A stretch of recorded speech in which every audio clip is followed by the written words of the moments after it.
रोहित पवार हाजीर हो. माणिकराव कोकाटेंच्या बदनामी प्रकरणात नाशिक न्यायालयाकडून हजर राहण्याचे आदेश. राष्ट्रवादी शरदचंद्र पवार पक्षाचे आमदार रोहित पवार यांना नाशिक जिल्हा सत्र न्यायालयाने 9 डिसेंबरला न्यायालयात हजर राहण्याचे आदेश दिले आहेत.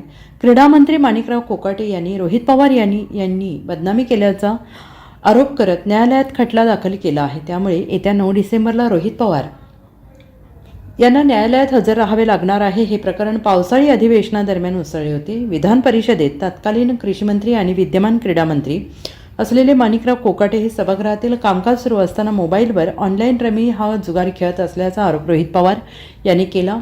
त्यांनी सोशल मीडियावर एक व्हिडिओ पोस्ट करून माणिकराव कोकाटे यांच्यावर टीका केली आणि या व्हिडिओमध्ये माणिकराव कोकाटे हे मोबाईलवर पत्त्यांचा खेळ खेळत असल्याचा दावा करण्यात आला होता.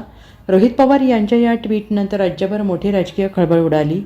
व्हिडिओच्या तडाख्यात माणिकराव कोकाटे यांच्यावर सडकून टीका झाली होती. परिणामी माणिकराव कोकाटे यांच्या खात्यात देखील बदल करण्यात आला. तर हा व्हिडिओ खोटा आणि दिशाभूल करणारा असल्याचा आरोप करत माणिकराव कोकाटे यांनी रोहित पवार यांच्या विरोधात बदनामीचा दावा दाखल केला होता आणि या प्रकरणाची चौकशी करण्याचे आदेश न्यायालयाने यापूर्वीच पोलिसांना दिले होते. Bureau report, SBN Marathi.